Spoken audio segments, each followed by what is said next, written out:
The kingdom was by the sea, of 1,000 islands and blue coasts, red sunsets, and golden valleys. The king was most famous for his courage, mercy, and firm leadership over his people. Noble, righteous, and beautiful. His fame was known far away. He was respected by his enemies, and few of them would dare to set foot on his land. But the beauty and richness of his country were the target of his many enemies. Dariusla was his name. He knew every corner of his kingdom, and with the help of his loyal warriors, the tough wall he made, and his enemies were beaten. And something horrible happened.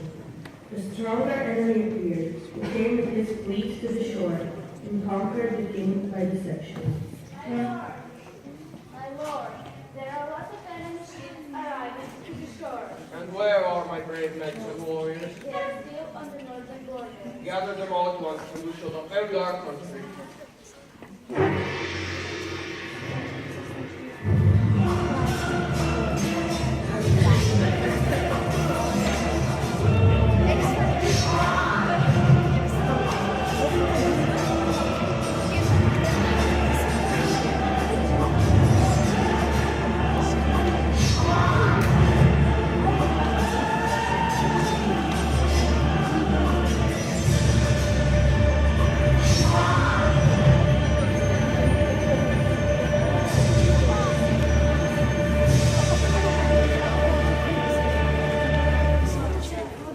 The king was captured and taken in chains to the cold Venetian winter.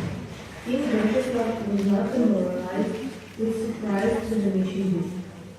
He recognized in the young king who was the enemy, so he challenged him again. The chessboard became their new battlefield. Guard, bring to me the young king.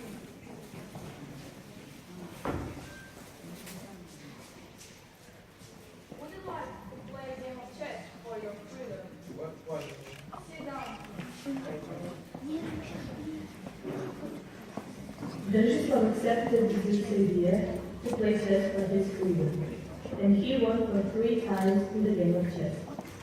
The duke admired such knowledge and eagerness with which the king won on the chessboard. Therefore, he removed his chains, giving him freedom. I give you freedom. Guards, release the young king.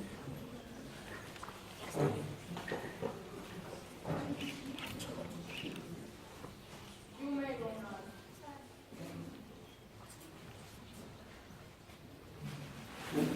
The king was set free and sent to his homeland in France. In honor of freedom and victory, King Wenceslav put the paper of his coat of arms where all the European countries.